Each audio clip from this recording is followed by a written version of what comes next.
Chers amis, soyez les bienvenus au Club 700. Une bonne opportunité encore pour glorifier le Seigneur et vous dire ses merveilles.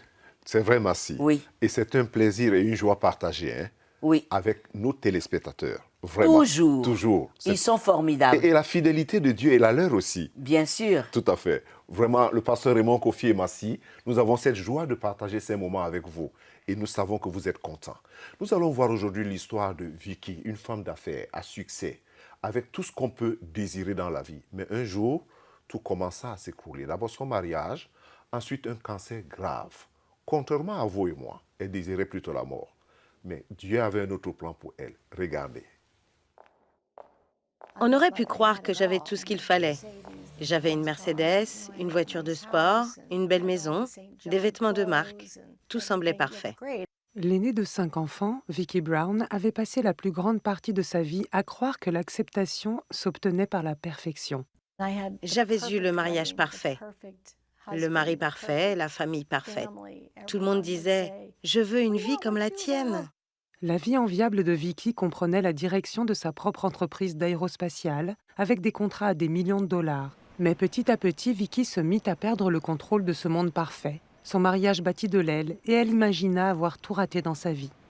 J'étais terriblement stressée parce que je pensais sérieusement au divorce.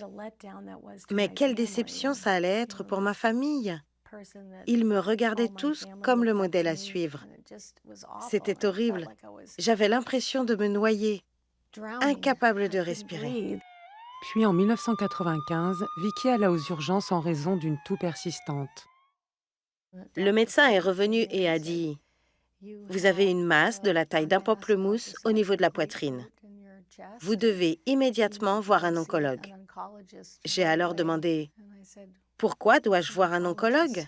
Le docteur Douglas Blaney, spécialiste du cancer, confirma que la masse découverte était cancéreuse.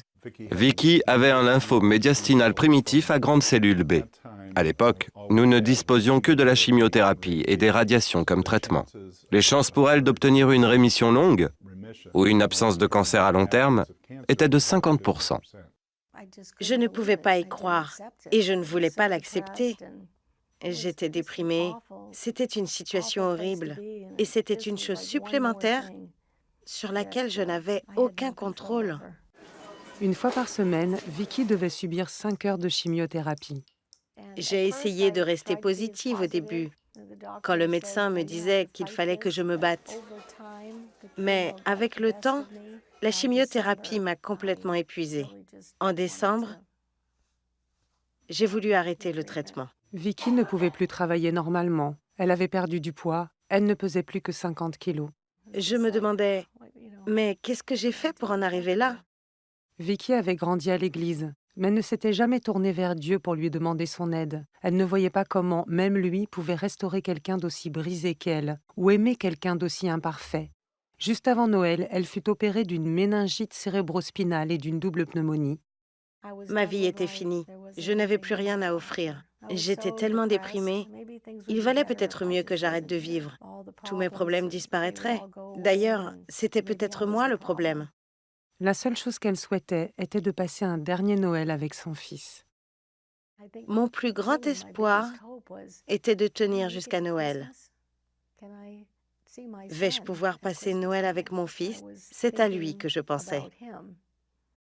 Une nuit, Vicky rêva qu'elle était dans un avion qui allait s'écraser lorsqu'elle entendit une voix qu'elle pensait être celle de Dieu. Dieu m'a dit, va t'asseoir à l'avant et prends les commandes de l'avion. J'ai dit, mais je n'ai aucune idée de la manière dont on pose un avion. Je n'ai aucune idée de ce qu'il faut faire. Mais Dieu m'a dit, va t'asseoir. Je sais que tu ne sais pas piloter, mais je te montrerai comment faire. Vicky dit que dans son rêve, après que Dieu l'ait aidé à poser l'avion, il lui parla à nouveau. Dieu m'a alors dit, tu peux venir maintenant et je t'accueillerai. Moi, pécheresse comme je suis, avec toutes mes erreurs, toutes mes déceptions et ce que j'ai fait dans ma vie, tu m'accueillerais? C'était tellement incroyable qu'il m'aime tel que j'étais, avec toutes mes fautes et ce que je cachais à tout le monde pour donner une bonne image, une image de perfection à mon entourage. Peu après le réveil de Vicky, son médecin arriva avec les résultats d'un scanner récent. Le lendemain matin, le docteur Blenay entra dans ma chambre, tout enthousiaste et joyeux.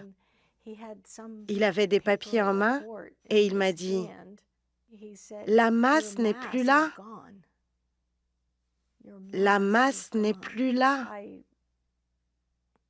Je n'ai pas compris tout de suite l'importance de ce qu'il disait. Mon cancer était parti. Pour la première fois de sa vie, Vicky accepta que Dieu pût l'aimer. Elle était prête à commencer une nouvelle vie avec Jésus.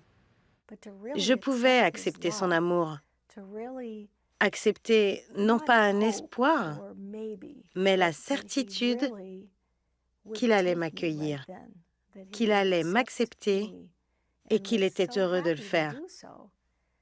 Cela a été une expérience indescriptible. Pour la Noël, Vicky était suffisamment bien et elle put rentrer chez elle. Mon cadeau a été de pouvoir rentrer chez moi. J'étais remplie de joie. La pneumonie et la méningite cérébrospinale passèrent naturellement et Vicky termina sa chimiothérapie. Ce Noël, elle fête 20 années sans cancer. Mais plus important encore, elle a échangé sa vie parfaite pour un amour parfait. Le plus grand changement en moi après le cancer a été de savoir que je suis aimée et que j'ai été pardonnée. Je voulais vivre, je voulais apprendre, je voulais aimer. Le cancer est la meilleure chose qui me soit arrivée parce qu'il m'a ramenée à Dieu. Et il n'y a aucun mot, aucune joie, aucun contrat qui puisse se comparer à cela. Mes amis, Vicky avait mis sa foi dans l'argent, le succès, le mariage. Elle pensait que c'était la garantie sûre d'une vie de bonheur total, comme beaucoup d'entre vous et moi. Jusqu'au jour où la réalité nous frappe en plein visage et cela repositionne les priorités qui sont au commencement Dieu. Tout doit commencer avec Dieu, par Dieu et pour Dieu. Alors toi qui as suivi ce témoignage de Vicky, c'est aussi le temps pour toi de mettre de l'ordre dans ta vie. N'attends pas qu'un drame te frappe. Alors fais cette prière avec moi. On va y aller directement parce que c'est le moment de faire la paix avec ce Dieu d'amour. Et dis tout simplement, Jésus, je suis fatigué des détours qui m'ont amené dans les dédales de la vie et ce n'était pas grave. Mais c'était grave pour moi. Seigneur, je te demande pardon. Pardonne mes péchés. Purifie-moi de tout mal. Que ton sang me lave et me rende plus blanc que neige. À partir d'aujourd'hui, je t'appartiens et je suis ton enfant. Mon ami, si tu as fait cette prière, sois rassuré. Tu as été réconcilié avec Dieu et tu fais partie de la famille de Dieu. Et maintenant, vis ton identité en Dieu, ton identité en tant qu'enfant de Dieu, né de Dieu.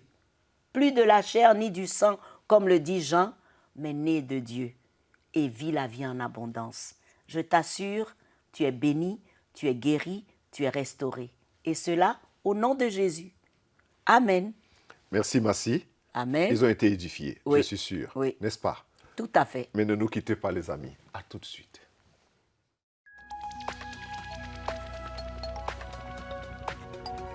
Si vous avez des questions spirituelles, des besoins de prière ou même si vous avez besoin de conseils, n'hésitez pas à nous contacter aujourd'hui à cette adresse ou au numéro suivant.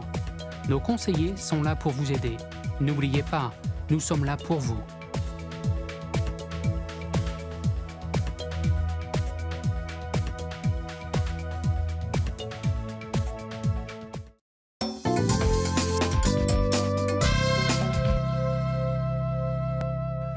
Toujours avec vous au Club 700 et merci surtout de votre fidélité.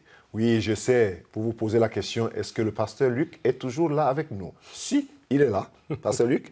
Bonjour. Toujours en forme. Mais oui, ça va. Aujourd'hui, nous allons aborder un sujet qui n'est pas souvent très bien compris aussi, mais qui est biblique. Israël et la guérison des nations. Je crois que c'est un verset biblique quand même, mais qui, je vais dire que c'est une approche biblique. Israël et la guérison des nations. Pourquoi Israël est-elle liée, ou bien est-il lié à la guérison des nations? Oui. Mais je pense qu'on doit retourner tout au début, quand Dieu appelle Abraham et il lui dit, en fait, dans Genèse chapitre 12, verset 3, « Je bénirai ceux qui te béniront », c'est déjà une forme de guérison, la bénédiction, « mais je maudirai celui qui te maudira ». Et en fait, comme on le sait sans doute en français, le verbe « bénir » vient du latin « benedicere » qui veut dire « dire du bien ». Et maudire, c'est du latin « maledicere » qui veut dire « dire du mal ». Donc déjà, si on comprend cette parole de cette façon-là, « Je dirai du bien, dit Dieu, de ceux qui disent du bien de toi, mais je dirai du mal de ceux qui disent du mal de toi, Israël. » Donc déjà, c'est une notion qui est importante. Et ensuite, il dit « Toutes les nations », donc en hébreu c'est « goïm », les non-juifs, de la terre seront bénis en toi. Alors, on voit souvent cette notion de guérison dans la Bible, évidemment. Bien des fois, on a des exemples où Dieu a guéri des gens à travers une personne ou dans des circonstances particulières.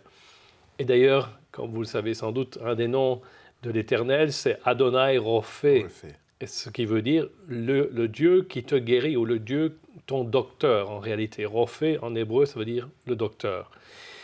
Ton médecin ou ton docteur. On trouve ce passage notamment dans Exode, chapitre 15, verset 26. « Je ne te frapperai d'aucune des maladies dont j'ai frappé les Égyptiens, car je suis l'Éternel, celui qui te guérit. » Adonai Rophé. Donc on voit que déjà à l'époque de l'Exode de l'Égypte, Dieu s'identifie en tant que celui qui veut guérir son peuple. Et je crois que c'est encore valable aujourd'hui. Certainement, Dieu veut nous guérir de nos maladies physiques, mais aussi mentales, peut-être même spirituelles. On a peut-être des bagages, des fardeaux qu'on porte, et Dieu certainement veut nous libérer de ces choses.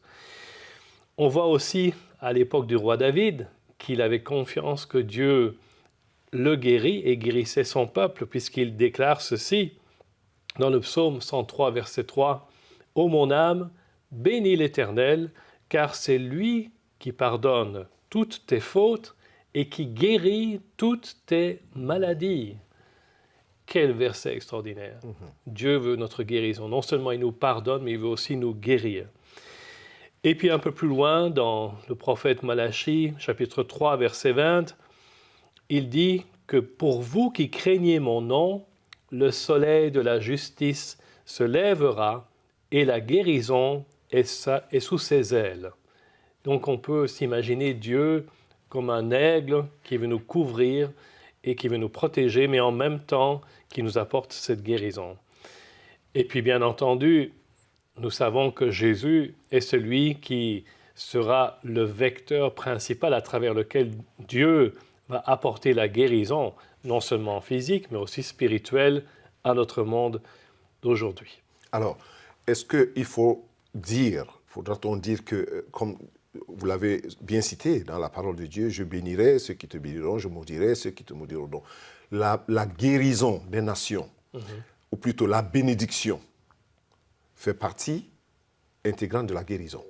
Ou alors la guérison, c'est le fruit, hein, je veux dire que c'est lié directement ça fait partie de la bénédiction de Dieu, c'est-à-dire avoir une pensée juste vis-à-vis d'Israël, des descendants d'Abraham, c'est s'ouvrir à la guérison. Exactement. Alors, il y a d'autres aspects de la guérison que Dieu apporte aux nations.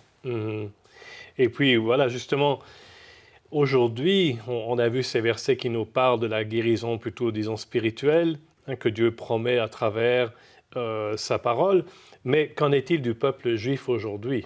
Parce qu'on a lu ce verset qui dit « Toutes les nations de la terre seront bénies en toi ». De quelle façon est-ce qu'on peut dire qu'Israël est une bénédiction aujourd'hui? Eh bien, on peut se rendre compte, si on est honnête, que Dieu utilise ce peuple dans bien des domaines, que ce soit dans le domaine de la technologie, la haute technologie, dans le monde pharmaceutique, dans le monde médical, et même dans le monde de l'écologie, puisqu'ils ont développé tout un système d'agriculture et aussi d'arroser les champs avec un système de goutte à goutte, on appelle ça, qui a beaucoup bénéficié à de nombreuses nations dans le monde. Il est aussi connu que bien des médecins, parmi les meilleurs médecins dans le monde, beaucoup sont juifs. Et beaucoup de chirurgiens juifs sont de très bonne qualité également. Il faut savoir qu'Israël est à la pointe du progrès dans bien des domaines, et notamment médical. Je vais mentionner la firme Teva, qui fait des médicaments génériques et qui permet donc à des gens qui n'ont pas tellement de revenus de pouvoir se soigner avec la même molécule, mais sous un nom générique. Et donc, grâce à ce médicament qui est produit donc par cette société Teva, qui veut dire la nature à propos, en hébreu, ça veut dire la nature, eh bien, il y a des gens qui peuvent être soignés aujourd'hui. Donc, on voit qu'ils ont aussi développé énormément de choses dans différents domaines, et je vais simplement citer quelques exemples. La société israélienne Insightec a découvert une méthode pour faire des interventions chirurgicales sans devoir ouvrir le patient, imaginez-vous, mais en utilisant des ultrasons et la résonance magnétique pour opérer. Ça, c'est déjà fort étonnant. Le docteur Amit Gofer, un Israélien quadraplégique, est parvenu à mettre au point une espèce de combinaison qui sert de squelette externe et qui permet à faire marcher à nouveau des personnes qui étaient handicapées. Troisième exemple, le professeur Martha Weinstock-Rosin de l'Université hébraïque de Jérusalem, qui est une survivante de la Shoah, donc de la Deuxième Guerre mondiale, est en train de finaliser un médicament nommé Excelon et qui ralentirait les lésions au cerveau des personnes atteintes par la maladie de Parkinson et d'Alzheimer. Wow. Encore Ça, une autre chose. Oui.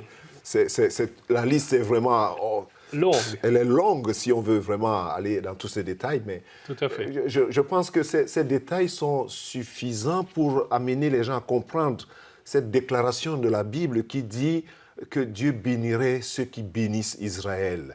Et que Israël, c'est aussi lié à la guérison des nations. Cette guérison a deux dimensions, spirituelle et puis physique. Mais ne nous quittez pas. À tout de suite.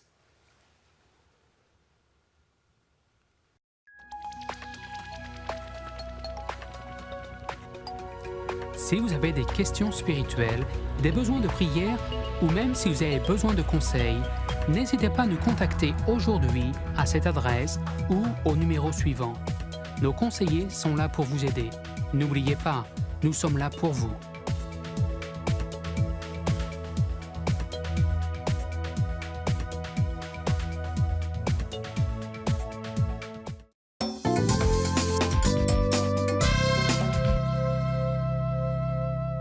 Chers amis, l'émission continue maintenant avec votre rubrique préférée, là où vous posez vos questions au pasteur et il a le bonheur de répondre.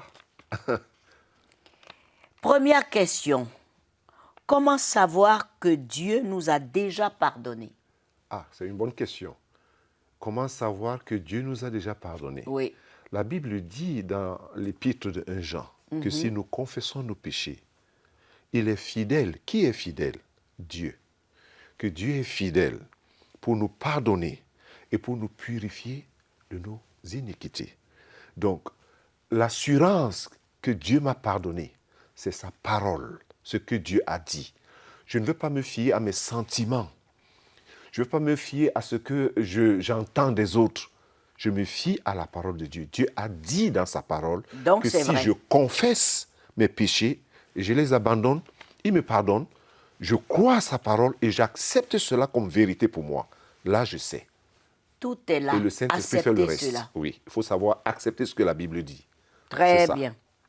Pasteur, comment... Alors, la deuxième question. Comment fait-on quand on sait qu'on ne vous aime pas? Comment on fait? Que faire? Oui. Que faire? Quelle est l'attitude, quel est le sentiment quand on a cette conviction qu'on n'est pas aimé? Il faut aimer. Quand on a ce sentiment qu'on n'est pas aimé, toi, il faut aimer.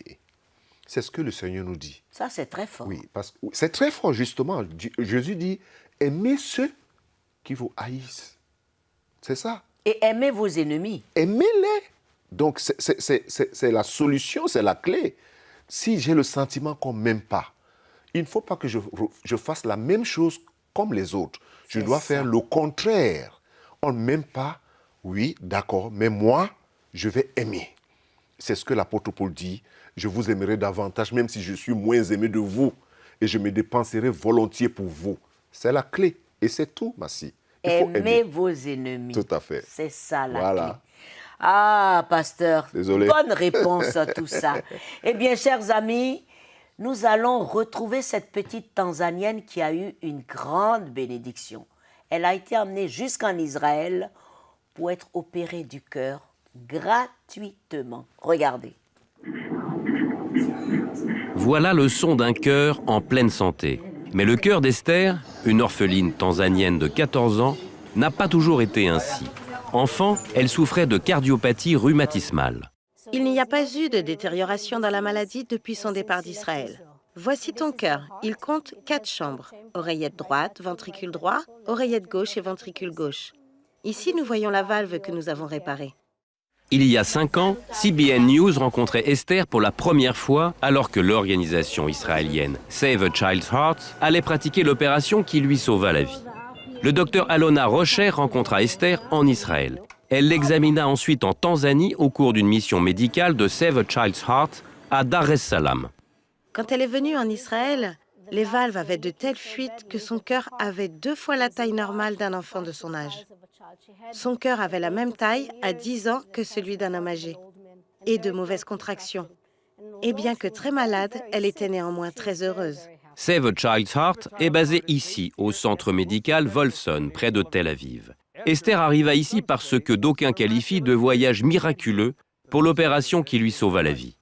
Nous l'avons emmenée à l'hôpital Mata de Nairobi, où on nous a dit que si elle ne se faisait pas opérer, elle n'avait plus qu'1 an, 1 an et demi à vivre. Nous nous sommes demandé comment trouver l'argent nécessaire. Angelica dirige l'orphelinat où vit Esther. Dans le bus, en rentrant chez elle, une chose extraordinaire se produisit. Elle amusa tous les passagers qui me demandèrent « Qui est cette fille ?» Elle avait 8 ans à l'époque. À côté de moi se trouvait une jeune femme à qui j'ai expliqué qu'elle avait un problème au cœur et avait besoin d'une opération. Cette femme répondit « Je reviens juste d'Israël où j'étais volontaire pour Save a Child's Heart. Vous devriez les contacter ?» Ce qu'elle fit. Elle apprit alors qu'une équipe de Save the Child's Heart devait arriver 2 jours plus tard pour se rendre sur le mont Kilimandjaro, près de l'orphelinat. Parmi eux, le médecin tanzanien Godwin Godfrey. Ils rencontrèrent Esther et décidèrent qu'elle pouvait se faire opérer en Israël. Je considère cela comme un miracle. C'est le mystère de Dieu. Le docteur Lior Sasson opéra Esther pendant des heures. Son cœur était énorme. Elle était très limitée. Même pour les tâches de base, comme marcher, cela lui était très difficile. En 2016, ce fut comme une réunion de famille. Nous avons retrouvé Esther lors d'une nouvelle mission médicale de Save a Child's Heart en Tanzanie. Esther s'y rendit pour un check-up et pour visiter ses amis israéliens. Aujourd'hui, je me sens en pleine forme et je remercie Dieu qui a pris soin de moi depuis le début. Sans Dieu, je n'aurais pas pu être là. Aussi, je remercie Save a Child's Heart de m'avoir aidé. Ils me considèrent comme leur famille. Et je suis très heureuse d'avoir une famille et des amis israéliens. Avant son opération, Esther n'avait aucune énergie. À présent, elle est première de classe. Après son opération, elle est devenue une nouvelle personne. Elle pratique maintenant du sport à l'école. Elle court, elle est en pleine forme. Elle est parfois espiègle, ce qui ne me déplaît pas. C'est une fille très bien, très intelligente. Et Esther a de grands projets d'avenir. Je voudrais devenir cardiologue. Je voudrais aider mes compatriotes tanzaniens. Ce sera une bonne chose. La Tanzanie compte près de 50 millions d'habitants et seulement un hôpital spécialisé dans le cœur. Le docteur Godwin Godfrey se forma pendant 5 ans en Israël avec Save a Child's Heart. Voici ce qu'il disait au micro de CBN News à l'époque. Cette formation est unique pour mon pays. Quand je retournerai chez moi, j'espère pouvoir pratiquer des opérations à cœur ouvert sur des enfants. À présent, de retour en Tanzanie, il est le seul chirurgien cardiopédiatre de Tanzanie. Il a 500 enfants en liste d'attente. Nous devons grandir, former plus de locaux. Si l'on considère la population nationale, il nous faudrait au moins 20 centres pouvant opérer des enfants à cœur ouvert. Et que dit Esther aux autres enfants qui ont besoin d'une opération? Ils ne doivent pas avoir peur. On n'entend rien. Ça ne fait pas mal. Vous dormez comme si vous étiez au ciel. Chris Mitchell, CBN News, depuis Holon en Israël, avec des passages en Tanzanie.